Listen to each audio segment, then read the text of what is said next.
आज शहर में एक नया मॉल खुला, रिहाना नाम का। तो कियारा ने डिसाइड किया कि आज वो न्यू मॉल घूमने जाएगी।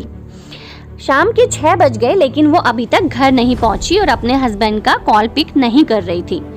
उसके हस्बैंड ने तुरंत ही डिटेक्टिव मेहुल को कॉल करके सारी बात बताई कि आज मेरी वाइफ सुबह मॉल गई थी, लेकिन अभी तक वो वापस नहीं पहुंची है। डिटेक्टिव मेहुल तुरंत ही कियारा के घर पहुंच गए और सबसे पूछताछ शुरू करी। मेहुल ने कियारा की बेटी से पूछा तो उसने कहा कि हाँ, मैं मम्मी के साथ जाने वाली थी, लेकिन लास्ट मोमेंट पे वो सब कैंसिल हो गया और वो किसी और के साथ चली गई। मेड ने कहा हाँ, पहले मैं मैम के साथ जाने वाली थी, लेकिन कैंसिल हो गया, वो अपनी फ्रेंड के साथ चली गई। कियारा के हस्बैंड ने कहा मैं तो ऑफिस में था और जब कियारा ने मेरा कॉल नहीं उठाया तो मैंने तुरंत आपको कॉल किया। उसके बाद कियारा की फ्रेंड ने कहा कि मुझे शॉपिंग के बारे में उसने कुछ भी नहीं बताया था, तो मुझे इसके बारे में कोई आइडिया नहीं है। क्या आप इन चारों के स्टेटमेंट्स को एनालाइज करके आइडेंटिफाई कर सकते हैं कि इन चारों में से झूठ कौन बोल रहा है?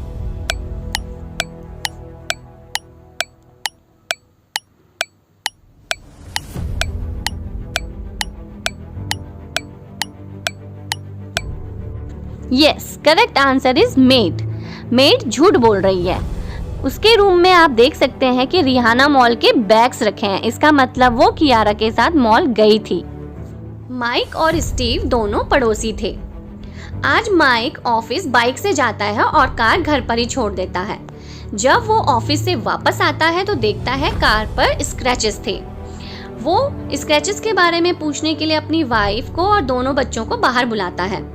वाइफ कहती है मैं तो आज मॉर्निंग में सुपरमार्केट चली गई थी, मैं तो जस्ट अभी वापस आ रही हूँ, इसलिए मुझे इसके बारे में कुछ भी नहीं पता। बेटी कहती है मैं तो आज पूरा दिन घर के अंदर पढ़ रही थी, मैं तो अभी अभी बाहर आई हूँ आपने जब बुलाया। बेटा कहता है मैं तो अंकल स्टीव के बेटे के साथ उनके घर पर खेल रहा था, मैंने ये स्क्रैचेस नहीं किए हैं। क्या आप बता सकते हैं इन तीनों में से झूठ कौन बोल रहा है? सोचिए सोचिए और सोचकर बताइए।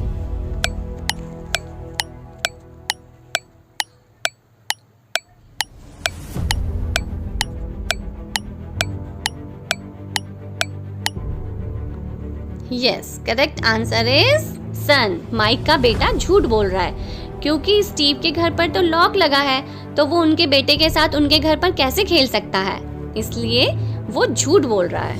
उसने ही ये स्क्रैचेस किए हैं। मैक्स को बिल्कुल भी पसंद नहीं था कि कोई उसके स्टडी रूम में जाए और उसकी चीज़ों को टच करे। उसने अपनी वाइफ को मना किया था। एक दिन मैक्स बाहर चला जाता है किसी काम से और उसकी वाइफ उसके स्टडी रूम में चली जाती है। वो वहाँ पर जाकर स्विच ऑन करती है, लाइट्स ऑन करती है और वहाँ पर टेबल पर देखती है एक बुक रखी है। वो उसे उठाती है, लेकिन तभी उसको मैक्स के कार के हॉर्न की आवाज़ आती है और वो जल्दी से सब कुछ रीअरेंज करती है वहाँ पर और रूम की लाइट्स ऑफ करके रूम से बाहर आ जाती है। मैक्स घर में आकर सीधे अपने स्टडी रूम में जाता है और उसको पता चल जाता है कि यहाँ पर उसकी वाइफ आई थी। ऐसा मैक्स ने क्या ध्यान दिया, ऐसी कौन सी चीज देखी कि उसको पता चल गया कि उसकी वाइफ रूम में आई थी? जल्दी से सोचकर बताइए।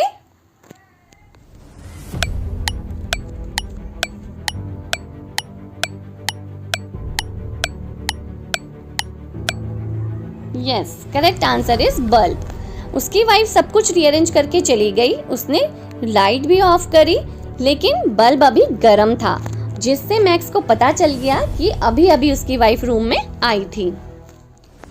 किन, राम, एलैरिक एंड टॉम ये चारों रूममेट्स थे। इन्होंने अपने घर के काम की एक एक रिस्पॉन्सिबिलिटी ले ली थी। राम की रिस्पॉन्सिबिलिटी थी खाना बनाना, वो सबके लिए खाना बनाता था।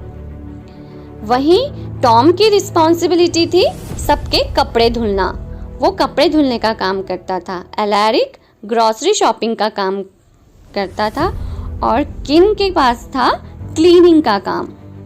एक दिन एलैरिक सुपरमार्केट जाता है और वहाँ पर कोई उसका मर्डर कर देता है। इन्वेस्टिगेशन करने के लिए वहाँ पर डिटेक्टिव मेहुल आता है और सारी इन्फॉर्मेशन कलेक्ट करने के बाद वो उसके फ्रेंड्स के पास जाता है और उनसे पूछताछ करता है। तीनों से पूछने के बाद सबसे पहले राम कहता है कि मैं तो खाना बना रहा था, मुझे इसके बारे में कुछ भी नहीं पता। टॉम कहता है मैं कपड़े धुल रहा था। किन कहता है मैं सफाई कर रहा था, मुझे कुछ नहीं पता। क्या आप इन तीनों का स्टेटमेंट्स एनालाइज करके बता सकते हैं कि एलारिक का मर्डर किसने किया? सोचिए सोचिए और बताइए।